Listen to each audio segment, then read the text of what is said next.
Əzizim Ceyhun bəy, mən sizi Almaniyada bilirdim. Əli Yusif hal-hazırda Parisdə olduğunuzu xəbər verdi. Sizə yazdığım məktuba cavab alamadım.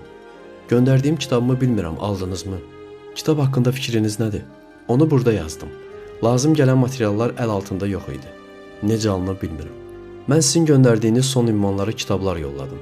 Geri gəldi. Nə üçün anlamadım. Əvvəlki məktubumda yazdığım kimi kitablar yandı.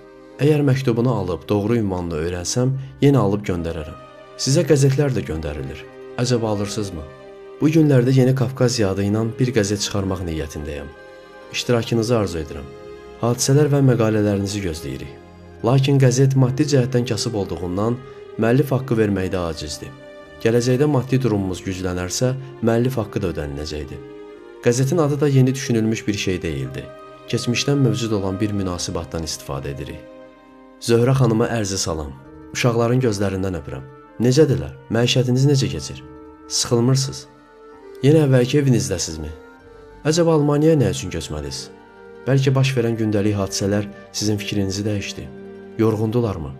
Heyət nə edir? Məhərrəmov yazılan kağızlara cavab verməyir. Yoxsa kağızlarımı almayır? Yoxsa orada mı deyildi? Kitabımdan bu günlərdə Revue du Monde Müslümana göndərəcəm. Monsieur Yuraya məndən salam. Ona da göndərəcəm. Vallahi parasızlıq məni çox düşündürür.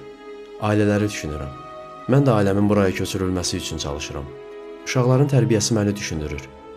Eşitdiyimə görə İngilis heyəti borcunu tələb etmək üzrə imiş. Gürcülərdən belə bir şey eşitdim. Səy edilirmi? İş nə yerdədir? Bir Yaqubdan şikayət vardı ki, kağızlarına cavab gəlməyir. Halbuki dostumuzu itirdik. İndi Almaniyadadırmı? Son məktubuma da cavab almadım. Əkbər ağa Almaniyadaymış. Bakıdan gələnlərdən öyrəndiyimə görə ailəniz, qardaşınız salamatdılar. Əli Yusif sağ-salamat Azərbaycana keçdi. Əlimərdan bəyin yazdığına görə bu yaxınlarda xarici dövlətlərə bir tağım protesto notaları göndərilmişdi. Cavablar alınmışdır. Təəssüf ki, nə notanı, nə də cavabını, nə kopya surəti ilə, nə digər bir şəkildə nəql etməyir. Əlli olsaydı İstanbul qəzetlərindən bəzilərinə müraciət edib nəşr etdirərdik. Bir əsəri mövcudiyyət olardı. Əbilovun ölümü fəna olmadı. Hərif surət-i zahiri bolşeviklər üçün yaxşı mühafizə edirdi. Ondan sonrakılar xeyli zor durumdadır. Belə ki, içdən gəlməyən yersiz bir şeylə məşğul olduqlarını anlayırlar. Hələlik bu qədər. Cavabını alınca istədiyiniz kitabları göndərərəm və daha ətraflı yazaram. Əllərinizi sıxıram. Məhəmməd Əmin Rəsulzadə. Ünvanım İstanbul, Cağaoğlu, Nurosmaniyə caddəsi, Bəhabəy apartmanı, nömrə 17-1.